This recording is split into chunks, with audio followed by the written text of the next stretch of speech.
gentlemen, hello and welcome along to another episode on that there LandPowerTV.com. This time you find us out in near Shrewsbury with the Kverneland group, which is putting on a bit of a bit of a demo week for various people to come and have a look at their new machine. So we've rocked up to have a look at three key new developments, one of which is right behind us, which is a set of butterfly mowers. And to talk us through the latest updates to these mowers is Mr. David Perry. So David, walking about, we'll spin round, we'll dive straight in. So first up then, what have we got here? What are we looking at? So here we've got the 5387 MT BX. So on our model numbers, the 5000 is our butterfly range, 3 is the generation, and then 87 is 8.7 metre working width on full width adjustment. And then M is mounted and T is steel tie and conditioner. And then the BX is the swathing equipment on the back. So it all makes sense somewhere. It does. Good stuff. So these mowers then, where do these sort of sit in your mower family? So these sit in the middle of the range now. These are a new mower together with the 9.5 machine, which is also a fixed arm switch box machine.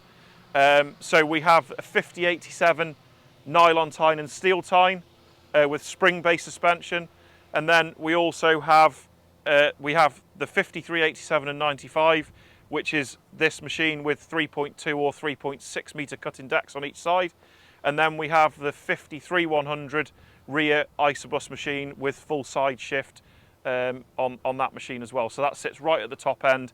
This machine basically gives us the professional Quattrolink suspension system for high usage, high output, but nice and simple control system, just to be run through the spool valves. So that's it. So sits in the middle of the range, but lots and lots of spec on it. Yes, exactly. That's it, and lots of options as well, as we can see with these BX groupies, as you call them. So on this mower then, talk us through some of the key updates, the latest updates on it then. So as I said, we've got the fixed towing arm. So this we've had for a while from a treble 3.2 MT rear mower. So we've got the fixed towing arm here, and then we've got 150mm of movement, manual movement here. So we can have maximum working width or maximum overlap, and this is currently set in the maximum overlap setting. And that's so just a case of slackening the bolts, slide it out. So it's just down to preference. If you've got lots of nice big square fields, which we haven't, you push it out. Where we come from, we haven't, no. And if you've got lots of corners and turns in the headland, you can push them in and gain yourself a bit more overlap. Right. So you lose a little bit of working width, but you gain a bit more overlap. And if you went sort of up a bit of spec, you might say, you could have your hydraulic adjustable working width on here. So if you go to the 53100, you actually have 400mm of movement in side shift, hydraulic side shift on the machine here, which we'll look at later. That's it, because you've got another development with that as well. With the curve pilot on that machine. Right, cool. Right, so carry on through the features of this mower then. So working off the fixed towing arm, so we've got the Quattrolink suspension system, so that gives us a few different bits and pieces, quite nice long links in here, obviously Quattro, 4 of them, and then we've got a bed pressure ram in the centre. So what that does is it gives us suspension and also headland lift. Right. So the headland lift, it lifts on this cylinder, and it also slightly lifts this towing arm as well. Okay. And will it sort of lift that bit first? So it lifts this first, and then it lifts the arm. Right. So it gets us nice high clearances, about 600mm on the inside and 900 on the outside. Right. So big high clearances for those belted swaths out the back of these machines. And how much, this Quattrolink suspension, how much sort of movement will it kind of give you? So it gives us 700mm of movement up and down. So it's 400 uphill, 300 downhill, and then it gives us 30 degrees of oscillation as well. Right, nice action there, Dave. Yeah.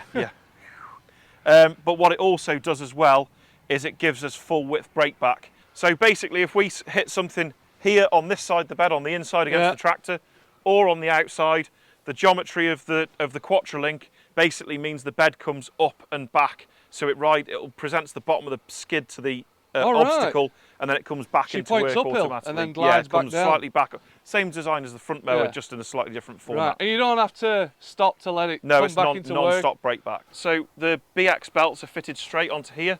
So there's actually some profiled hooks there, similar to a loader bracket. Like so they just hook on over that. Yeah, like a Euro loader bracket. There, Yeah, right. those two there on that pin. And then we have this pin here with a lynch pin on it. So what we can do for quick release on the belts is we can offer this wheel kit. That slides in and clicks in under the belt. So that just pops in there. That pops in there. We've got our quick release couplings by the Quattrolink for the hydraulic system. Yeah.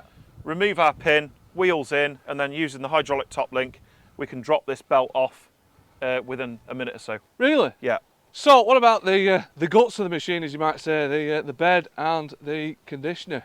Yeah, so we've got an easy access panel under the front for changing blades, and access and maintenance on the bed. So that's just on some gas struts. And then under there we find our round discs, which is unique for the Kverneland models. I was going to say your famous round disc, isn't it? Yeah, so that comes from the Tarap heritage of these machines. Yeah. So they've been round discs since 1960 something. Right. Go on then, what's your advantages of round discs? So the advantages for the round disc is we have no trap points between the discs. So if we're working in particularly stony conditions, you can't jam the discs up. So we don't shear the hubs working in stony conditions. And also as well, it gives us quite a nice smooth transmission of power. There's no pulsing as the discs go round, so we get a real nice transmission of power through the bed, nice and smooth and easy on the drive line. Right. And should something get trapped between these discs and cause one to shear, do you have like a fail-safe point? Yeah, there is a machine shear hub in there still, because these hubs are the same ones used on the Vicon and Kubota branded machines with the tri-bladed disc as well. Blades are quick release. Blades are quick release. Yeah. Yeah. As standard.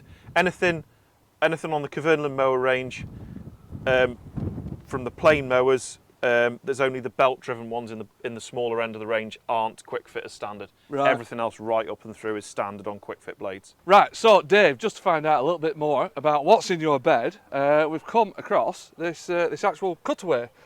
So yeah, just explain what you've got going on. Yeah, so you can see here, this top hat here is the end disc on the bed. So we've then got four securing bolts there for the disc. Our hub, which is here, with our shear. Right. Line. That's your shear point there. Yeah, that's the shear point. Yeah. Then we've got our double row bearing.